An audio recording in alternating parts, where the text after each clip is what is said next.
So what we have is a corporate fascism here in America that's just about bottomed out around the world. There is just no way for them to keep track and keep hold of things anymore because everybody's become wise to their way of doing things.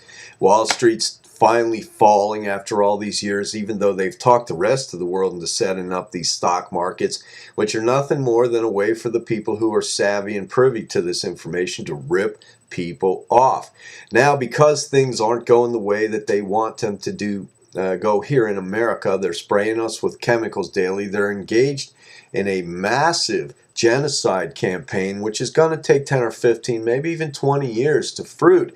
But they're going to get rid of half of the people in that time because that's how scared they are of being busted. There's just no way that people can't see the way these people are. I mean, the guy, the CEO of Walmart, makes like $1 million a year just in a bonus because he's able to rip off the employees at Walmart. And you know, Walmart could keep their prices low if they got rid of people like that. But they won't get rid of people like that. They'll raise their prices if the people squawk and say, hey, we need more money to work here. And that way the customers will say, oh, well, we can't go to Walmart, because everybody in America has gotten into this cheap mindset that people like the Bush family and the other holy rollers, the Jesus freaks, have instilled here in America. That cheap is better, the penny is God, and that's just a bunch of lies and smoke and mirrors that's not working at all, and that's pretty obvious. When you think of before 2000, the national debt, no one had heard the word trillions before Bush.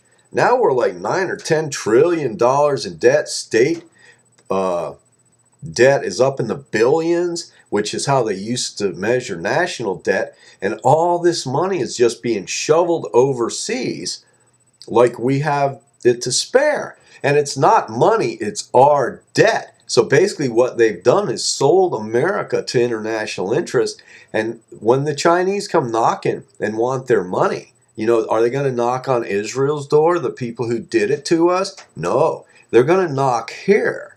And they already tried once, and Arnie and Georgie and those idiotic Republican fools went over there and blew some more smoke at the Chinese, and the Chinese really didn't have much of an alternative except to keep it going and to work for really dirt money because their upper 1% or 2% were promised nice condos or God only knows what other kind of favors from these Republican fools who actually have the audacity and gall to call themselves businessmen.